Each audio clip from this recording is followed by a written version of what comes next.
watching part 2 of the War Report's interview with A.T. Williams. Click like and subscribe for more content just like this, and as always, War Eagle. Yeah, I think that's fair. I think it's super fair for kids to be able to have the opportunity to say, this isn't the right situation for me, or it's not working out the way that I wanted to. You know, let me reset my expectations and go somewhere else so I can have a shot to make it to wherever, especially in the situations like you talked about where the coaching staff changes. Like, well, hey, the guy who was really riding for me, or the reason that I was sticking around here, is not even here anymore. Let me go find another opportunity for myself. So yeah, I'm with you actually about the transfer portal. But let's talk a little bit more in kind of the area of just the competition at practice, right? So you're here on campus, and not necessarily for competing for snaps, but just the mentality that you all birth out there on the practice field. When you were going against, my man Mike talks about this all the time, under the Malzahn coaching staff, they weren't doing first team defense versus first team offense often. So let's talk about a little bit about the kind of practices that you all had and the type of things that happened that helped to give you that competitive edge once you got out there on Saturdays. Well, I think the only way you're going to get better is going against the best. And I always say, people say, "Well, At, how was your linebacker crew good? How did we compete?" And the first thing I always say, I went against Ronnie Brown every day in practice, Carnell Williams every day in practice, Trey Smith, Brandon Jacobs. I mean, that's who we face every day. Coach Tuberville had periods or parts of practice every day that ones went against ones, one offense versus one defense. And a lot of times it could be just linemen and linebackers versus linemen and running backs, whatever it may be. But it was always best against best. And we did one-on-ones. I mean, you would open up practice with defensive backs going against, wide receivers almost all the time. I mean, that was kind of the norm. And one of the things, too, I think, we just competed. I mean, I just remember examples of coaches really getting into it because they were laying it all on the line. I mean, several examples of several coaches because we went out there to compete, and it's just a lot of stories and around going out there laying it on the line every day. And like Coach Witt used to always say, he would tell the guys in the linebacker room, everybody in this room is going to have an opportunity. The question is, are you ready for that opportunity? Because if not, somebody else going to take your opportunity. and that's the way he lives. I mean, I remember, one example, I remember we played in LSU at home once. And I remember as a linebacker, like I mentioned to y'all before, I was a blitzing guy. I was not going to sit still. And Jamarcus Russell's at quarterback. He did a play action bootleg pass. He took the ball and he put it in that running back's stomach. And before you know it, I was about to hit it. I was so far in the backfield, I thought I was about to have a tackle for loss. But he ended up pulling the ball out, going on a naked bootleg, and I ended up sacking Jamarcus Russell at the time because I was already in the backfield. I was right there by the running back when he was getting the ball. That's how fast I was playing at the time. And I'm jumping up, I'm beating my chest. I get to the sideline, and I talked to Coach Witt in the meeting room. Man, he cussed me out. He said, "What are you doing? This is not your play. This is not your play to make." If that running back would have took off and ran to the flats and Jamarcus Russell would have threw it to him, that would have been a touchdown. And I'm like, yeah, wow. You got a point. So he's like, you got to be where you're supposed to be. You got to do your job. And he would always say too, At, you got to pay your rent before you pay your neighbor's rent, because if not, your ass will be out on the street. And that sticks to me to this day, and me, I tell my boys, I have 3 boys, but 2 that are playing baseball right now that are 10 and 12. And I tell them all the time, you got to do your job. You got to do, if you're playing shortstop, make your play. You can't be worried about what the first baseman is doing or what the pitcher or the catcher is doing. You got to really do your job, because when you have a team that all individuals on that team are doing that job or their job, it's going to be a strong team. Listen, do your job. I think that's a simple but powerful message. Right. So you talked a little bit about something that I want to hit on in the fire that the coaches had. I actually remember filming one skeleton drill. You might remember this, where it was no contact. It was supposed to be no contact. And Bobby Petrino was our offensive coordinator at the time. You're laughing now because you know the story I'm talking about. And Joe Witt Coach Witt was on the field. And for whatever reason, Travis decided he was going to run up and hit Cadillac in this no contact drill. And that was the kind of fire you guys had where even in no contact, you couldn't help but compete. So he runs up and he smacks Cadillac, right? And Petrino took offense to that hit. And he was like, he used some expletives, but, we're supposed to be no contact. And Joe Witt was like, man, F you in your offense. And it was, and you guys brought that fire to the field because, again, it was best versus best in practice. Now, I wanted to use that story as a springboard to what we've been seeing over the last 8 years. You've been following the program. Can you give us your thoughts on the coaching change? What did you think about Auburn making the change of coach?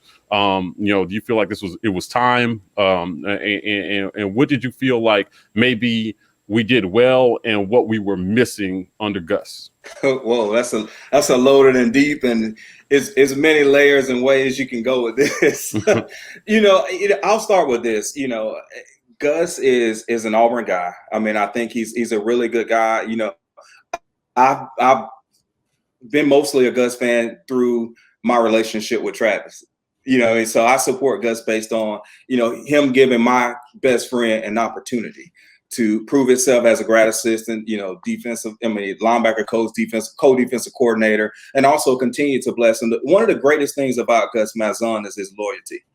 I think one of the challenges with that is loyal to a fault. I mean, I think, he's going to ride or die with his people. And I don't, I will be that way too. I mean, I think as a leader, a lot of times people want to hire people that they can trust, right. Number one. And he's big on trust. And I think that's one of the greatest things about Gus, throughout the years. I think some of the challenges is you playing against some guys and teams that I don't think are above like we are. I think Gus takes the high road a lot, let's say, where you got guys, Nick Saban, you got Kirby Smart. They ain't doing that. They're doing what they need to do to win. And a lot of times I feel like that they kind of took advantage of us in that situation, I believe. And I hope I'm kind of answering what you're saying in regards to Gus. Yeah, no, you're right on point with that, man. I've actually said almost those exact words, that I think one of the best things about Gus is his loyalty, but it's also a deficit, right? Like he can be loyal to a fault, and sometimes that can make him stick with a guy, a player too long who's not producing, or even, keep a coach around who's not necessarily the best for his program just because he trusts that guy, right? And and trust goes a long way. I'm not going to say specifically who I'm talking about on the coaching staff, but just know. Anyway, whatever. We're not going to go there. But yeah, it's probably more than one, but it's okay. It's one guy in particular I'm thinking about though. But anyway, I'm not going. I've talked about him ad nauseum. This ain't the time or the place. But if you watch the War Rapport, you know who I'm talking about. Anyway, whatever. Let's stay right here where we are in talking about like the transition, right? So. You said you've been following the program a little bit. We've moved on from Gus, but we're moving over into the Harsin administration, right? We're trying to see what Brian Harsin is going to bring. When you heard about the news of who the new hire was, what was your initial reaction?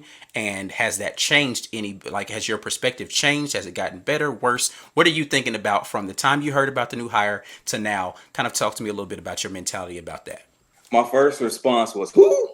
Who is this? Like, where they get this? Who is this guy? You know what I mean? I'm a big fan of our athletic director, and I trust what he's doing. I like that he went out and basically said, from what I read, he's going to do a national search, and he's going to get the best guy that he feel like is going to be the person that can get us to where we need to be. So I like that. I like that about the athletic director doing that. Yeah. So I think that's a really good thing. I think the challenge is, we're in an age and we're in a game now where you can't win if you don't have the best players. You can talk all that X's and O's mess all you want to, but which is important. Don't get me wrong. It's an important part of it.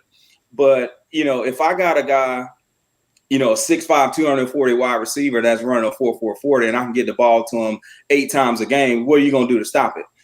I mean, you got to get players on campus. I mean, that to me, that's the most important thing. Then you can call the plays. Every offensive coordinator look like if you look at Clemson, for instance, every last one of their offensive coordinators over the last 10 years look great because they've had 5-star quarterbacks for the last 10 years.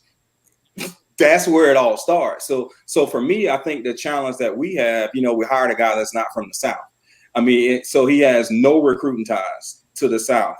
And so, and then in this particular recruiting circle where we only had, let's say a very short period of time to go in and get recruits. I think we just didn't do a good job in getting that done.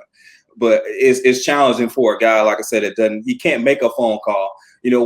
For me, being from Columbus, Georgia, I hate the way we recruit Columbus because I feel like we're full of talent in Columbus, and we almost never sign anybody from Columbus to go across the plains. We signed a guy this year, I think in the last 3 or 4 days, he got an offer from Auburn University to come in defensive tackle, who's also an all-state basketball player, just to give you an idea what type of athlete he is. But he was one of the late additions to our recruiting cycle this year. Well, so you thought Gus did some things well, right? Harsin comes in, right? And you said something I think is really important that a lot of people need to hear, right? Is that you got to get the players on campus. Mm-hmm. Now, one of the tenets of the Tuberville era, I felt like there were a lot of guys who weren't necessarily high on stars, but it just seemed like, it didn't seem like in actuality, it was, there were a lot of guys who were 2 and 3 stars that got coached into NFL draft picks, right? Yeah. Or long-term NFL players. I think about guys like Jay Ratliff, who came in. Spencer Johnson. Yeah, Spencer Johnson. We interviewed Spencer, that came in and they weren't highly recruited, but, during their time at Auburn, they played 4 years and then left and went on to have successful NFL careers. So can you talk a little bit to us about the development piece? And, I think that getting stars is fine, but if you don't have a system or plan to develop, it won't even matter if you get the best guys sometimes, right? I think Gus did that, and we got the number 1 overall recruit in the country one year, and he transferred out.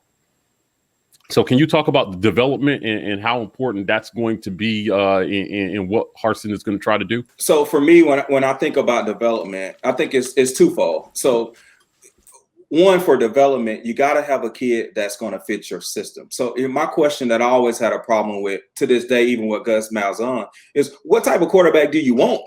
I don't know. Right. Do you want a dual threat? Do you want a drop back passer? Do you want a pocket passer? So for me, it's all about, having the right player that fits your type of system, but you can't develop somebody if you don't know what you're trying to develop, what you want. Like, what do you want? What checks your list? And so for me, when I think about, Tuberville had a philosophy, if it worked or didn't work, but he was big on, I'm going to recruit, let's say, a defensive back, make him a linebacker, because I know he can run. I'm going to take a linebacker in high school, and I'm going to make him a defensive end because I know he's faster, typically. And I'm going to take defensive ends that were in high school, like a Spencer Johnson, for instance, and I'm going to make him a defensive tackle. So if you take somebody like you mentioned, Jay Ratliff at the time, Jay Ratliff was a state champion hurdler, just to tell you how fast he could run. And he was a tight end. He was a highly recruited tight end coming out of high school. So he started at defensive end. Then they worked him in he played NFL for almost 15 years as a 3-tech technique, defensive tackle. But he just had the athletic ability to be able to move and to adjust. And I think for me, it's all about, how can you find the right person to fit into your system? Because that's the way that you develop them. And I'll tell you, to the second part of the question, I think it goes back to, as you're recruiting 5-star kids, they already think they're the best. So they don't enter into that development category. Like, you're bringing them on campus because they're the best. So when they get there, they should already be ready to play. And then the mentality, too, of a lot of kids, if I'm a 5-star recruit, and I know the coaches think this, too, in 3 years, I'm out. That's just the reality. I'm not redshirting. Kids are not redshirting like they used to. And then they're not staying for a 4th and 5th year. My signing class, when I came out in 2001, I think we had 25 kids. 23 of us redshirted out of 25. That's what you talk about development. And the 2 that didn't redshirt were first-round draft picks. Jay Ratliff was one, and then Carnell Williams was the other. I mean, so that's what you're looking at. So they're that good, they don't have to redshirt. But other than that, you're gonna enter that development protocol that Tuberville put in place to get those players ready to fit into the system that he had at the time. Yeah, so listen, one of the things you just keyed on is a thing that we harp on a little bit too, is just an identity, right? Like, who are you going to be as a program? What is going to be your identity going forward? I think that was something that we lacked in consistency under the previous coaching staff. Hopefully we'll see some of that change in the upcoming staff. But I think so.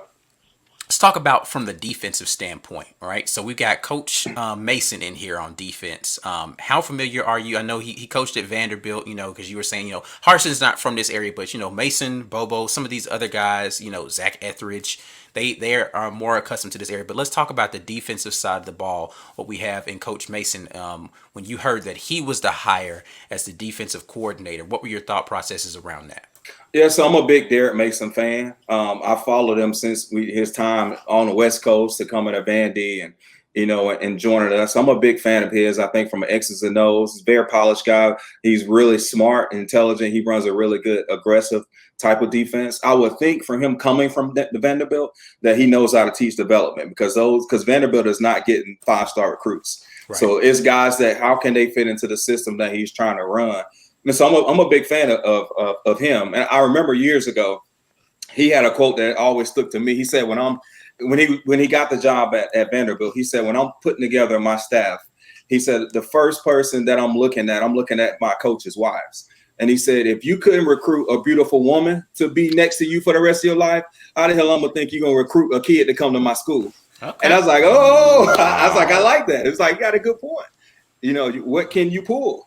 You know what I mean? And that was kind of like, that was his philosophy. Hey, listen, I ain't mad at that. That's what he said. So I'm a big fan of him. I think, I do think that Zach Etheridge is going to do a wonderful job. I mean, I'm a big Zach fan. I mean, he laid it on the line for Auburn for many years. I think he'll do a good job. But you got to think too, man, when you're competing against Nick Saban, for instance, don't nobody know who his assistant coaches are. They're going to play at Alabama for Nick Saban. So they're going based on the head coach. The head coach is going to be there. These assistant coaches are going to change from time to time. I think Gus did a good job in really keeping his staff intact. And some people will say he did it a little bit too long in certain areas. But I think that's one of the things that people look at, the name of the university, the head coach, and then maybe a connection to a coordinator, depending on who that coordinator may be. All right. So, AT, you brought it up. So I'm going to bring it back up. Right? What's up? You talked about finding players that fit your system, right? Instead of trying to fit players to your system or mold players to your system, right? And you mentioned quarterback, so I want to stick with that because you're a defensive guy, but you do have some perspective on this as someone who is very cerebral about the game.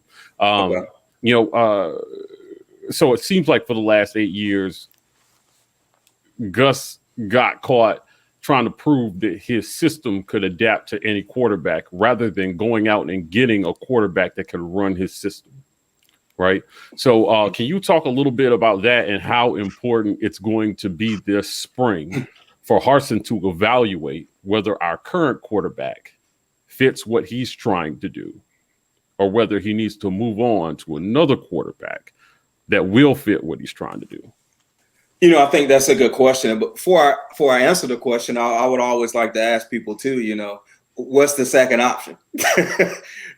We're in a situation now where our plan A, based on what Gus did, is our plan B and our plan C for this upcoming season. So I think based on what Harsin's going to do, I think that Nix is a very talented quarterback. I do believe that. But I think a lot of people are just disappointed in some of the productivity that we had in the progression over the last couple of years.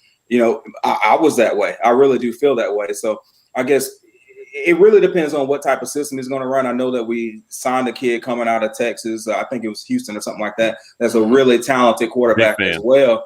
Yeah, he's a big fan. But the question will be, does he fit that type of system that Harsin is going to do? And everybody knows this too. The challenge with any time you get a new coaches play new players. They play in the players that they bring in. Because if, like I mentioned before, if I'm going to get fired, I'm going to get fired with my people. I'm getting fired with the recruits I brought in to fit my system. That's just the way every coach does that. I mean, and so, that's why when you see a coaching change, you see a lot of true freshmen usually play because those are people that they brought in and they promised, you come here, you ride with me, I'm going to ride with you, and I'm going to give you an opportunity to play.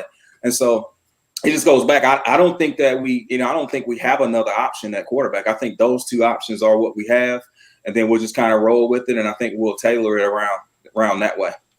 That's interesting. Very interesting. I had not thought of it from that perspective, but you're absolutely right about new guys. Now the difference in this particular scenario is Demetrius Davis is the kid out of Texas that you're talking about. He wasn't recruited by anybody who's here at Auburn, so I think from that standpoint, I think that everybody it's an open competition, right? So like I don't know none of y'all, so who's gonna impress me? Like I don't have any loyalty to anybody from before, so who's gonna step up and make it happen during the spring? I think it's gonna be very interesting to see that happen over the spring. Let's flip it back over to the defensive side of the ball though, and talk about that perspective of like and specifically linebacker, right? So the linebackers that we currently have, you talked about, they were already undersized, right, for playing linebacker anyway. But we're switching over to this new scheme. Are there any guys who, whether it is a guy who's already gotten snaps or somebody who is down there on the team that hasn't been looked at, that you are particularly interested in seeing take that next step under this new coaching staff from the linebacker perspective? Are there any guys that stick out to you?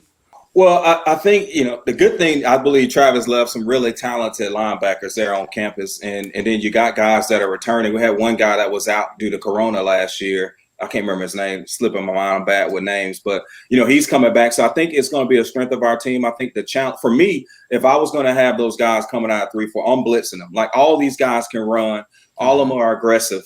But we're not big in size and stature. So I think that's going to kind of be a challenge as we start to kind of transition that way. One of the things at Auburn that I feel like we've been missing in the last 10 years, we really haven't recruited a lot of big guys, defensive ends, outside linebackers, like some of the Alabamas or the Georgias of the world are having. And if we're going to run a 3-4 defense, those are the guys that we got to find a way to get on campus. I mean, if we're really going to make an impact and we're really going to make things happen out of the 3-4. Yeah, I think Chandler Wooten is the guy that you're talking about. Yeah, Chandler, that's it. Chandler Wooten. Yep. So he'll be back. So he's another added addition. And the two guys ended the season. Owen Papa, he had an unbelievable season as well, and he's going to be better next year. And I think we pretty talented there. But we're going to need all of them. I mean, we're going to definitely need all of them as we roll into next year. Okay, so I want to go back to development for a second because you mentioned how, we're in a situation at quarterback where our quarterback is our plan A, our plan B, and our plan C. And one of the things that I remember about the time that you played was it just seemed like it was next man up. Mm-hmm. We interviewed King Dunlap. He talked about how the coaches always told him that he was one injury away from being the guy. And he was backing up first round draft pick in Marcus McNeil. So when Marcus got injured, King had to step in, right? When Carlos Dansby left, right? AT stepped in, Travis stepped in, Karibi Dede stepped in, right? It always seemed like it was next man up. What can these coaches do to get us back to the next man up mentality where if the starter goes down, the defense doesn't go down, the offense doesn't go down, right? Like the team doesn't stop running because the starter got hurt. How can we get more than one deep at these positions? I think it goes back to what we talked about earlier from a development and what is your strategy, what is your philosophy, and what are you trying to do as a defense? Because when I played weak side linebacker, I had three guys that I knew that if I went down, they can do my job the same way that I can do it. So that made me be even more motivated. If I got banged up one day in practice, I would be even more anxious to get back out there before I lose my job. Because at the time we had me, Karibi Dede, Kevin Sears was another guy played a lot. We had Derek Graves played a lot when I was there, and we had some young guys that were just as good too. And I think for me, we all knew. And then the thing, too, it didn't matter what play they called. It was whoever was in that role, whoever played weak side linebacker had a responsibility that they needed to get done. And if you couldn't do that, Coach Witt, we're not going to put you out there. He would always say, he would tell us, you're not going to get me cussed out because you don't know what to do, from that mentality. And Coach Witt was always about discipline, philosophy. And because when he went into his defensive staff meeting rooms, the last thing he wanted was a weak side linebacker that couldn't do their job. So he was only going to play a guy who, it didn't matter who it was, but somebody that can get that job done. And I think that's what we got to do as we start developing our new philosophy as a defense under Derek Mason and really start getting these players in positions. But I'll tell you one other thing that we did too, that I think was strong. When I played weak side linebacker, I knew exactly what Travis was going to do at middle linebacker, and I knew what Karibi Dede was going to do at Sam. So Coach Witt could have one day in practice could have just randomly said, all right, AT, you go to Mike, Karibi, you go to Will, and Travis, you go to Sam, and we all three knew what to do. Wow. It didn't matter because we knew what the defense was designed to do at that time. And I felt like we were all, and like I always tell people won't believe it, but our defensive crew that we had, the three of us, including Kevin Sears and Derek Graves, we graded out like 95, 96% like every game. It was the highest grades ever. And we sat in a room and we had some guys that were NFL players that did not grade as high as we did. We were executors in my linebacker core. When we had guys that were those first round picks that you mentioned before, DT, Carlos, and Mark Brown, they was just ballers. I mean, those guys were 5-star recruits in my book, but we were developmental players that were just trying to be on the field. So we did what we were supposed to do. We weren't that good to just go randomly do stuff. So we really stuck to what the philosophy, what the coaches are trying to do. Man, that's awesome. So all right, so let's get nostalgic for just a second then. And you talked about how good the team was. You were a part of history, right, at Auburn. So just give me like you can give me more than one, but at least one like really big moment that stood out from your playing career. Things that, you know, when you look back, you smile and you think about it. Just talk to me about one of the like biggest moments that you had as a player at Auburn.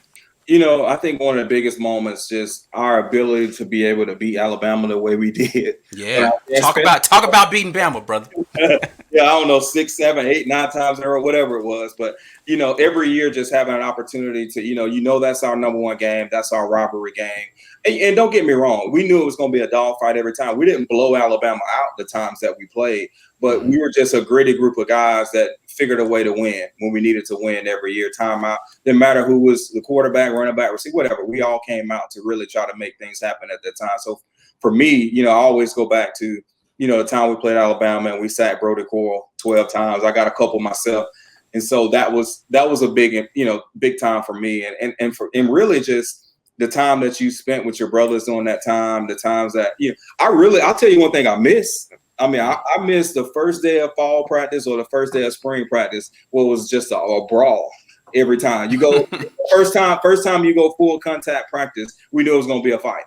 I mean, that's kind of what it was always ones against ones. And that was kind of the way you got your jitters out. It's like, it was nothing ever personal. We never took it back to the locker room. It was like brothers fighting brothers, really. And it was really because we've been working out with Yachts all summer and we was tired. And so, you know, I always tell people too, one last thing about that. I remember one fight that I remember in particular. I picked a fight one time with Marcus McNeil. And if you guys know, Marcus McNeil is 6'9", you know, 325 pounds at the time. I mean, he's probably 220 now, you know, but, you know, it was one time and he was pulling around and I came as a linebacker and I kind of cut him. I didn't really cut him. I hit him what we would call hip high. I hit him kind of low, and keep in mind, he's 6'9", so he could never get as low as I was. I always won on a leverage game. That was my philosophy. The lowest man always wins. So I hit him kind of low, you know, in his hip. He fell to the ground. He jumped on my back. So I get up and I'm only 5'11", 215 pounds. I push him, he pushed me, and we just get in the brawl. And so he grabbed my face mask and he was just kind of just throwing me around like a little Mighty Mouse. I was just swinging, trying to hit him. I could never land a punch. But it was funny. But that was just, you know, it was just brotherly love, man. It was just an opportunity to go out there and just really bond as a team. And I feel like we were all tight because of that. Okay, so we interviewed Carl Stewart, and Carl told us that Travis Williams hit harder than anybody he ever had to go up against in practice ever. So tell me, who's that guy on offense that you hated, you rude going up against in practice? So I got two guys. I got two stories. I'll be quick with both of them. Mm-hmm. One, the hardest hitting fullback I ever, you know, went against, really didn't play a lot, but his name was Michael McLaughlin. You know, he had a hammerhead. I mean, he was just built like a stallion. You know what I mean? And he was just a brick. I remember every time I hit him, I got a concussion myself. I'm like hurting myself trying to hit him. But I would say he was one of the toughest fullbacks that I faced every day in practice. It's just a country boy from Mississippi that was just happy to be there. And then two, one of the toughest guys I faced was my freshman year when I redshirted. I was on scout team, and I had to go against Kendall Simmons every day at practice. And being an 18-year-old guy, and you got a first-round draft pick, Super Bowl champion offensive tackle, and I'm out there trying to prove myself, and I'm blitzing off the edge fast. And he said, "Little boy, you better slow down." And I said, "Yes, sir." You slow down, but yes, sir, just don't hit me. But that was one of the toughest guys that I faced in practice, you know, being on a scout team as an 18-year-old freshman kind of on campus. So yeah, man, AT, it's been good hearing you talk from all these stories have been wonderful, man. talk to us a little bit about what you're doing with yourself now. Okay, post career at Auburn. What do you have going on for yourself right now? Yeah, kind of like I mentioned before, I'm back home. I just, due to COVID, from Columbus, Georgia, and recently moved back, this fall. I'm glad to be back here. All my family's here, and just married with 3 boys. And really, if you ever see me, it's going to be out on the baseball fields. I got 2, 8 and 10. I'm sorry, a 10 and 12-year-old that are playing travel baseball right now. So usually we're doing baseball probably 5 or 6 days a week. Somewhere between Columbus and Atlanta, kind of traveling with them and just trying to be the best husband I can to my wife, Alyssa, who's an Auburn grad. So, that's our tie. I mean, that's where we met. So Auburn will always be home for us. Well, listen, Antarius, we really appreciate you giving us some time today to help educate our listeners on the game and to share your experiences and your thoughts on what the game is today and how these guys can be successful in the future. So we appreciate you joining us. As always, we are The War Rapport. If you want more interviews like this, please click like and subscribe. We are The War Rapport on Twitter and Instagram, TW Rapport on TikTok. Gentlemen, we're signing off. And as always, War Eagle. War Eagle. War Eagle, guys.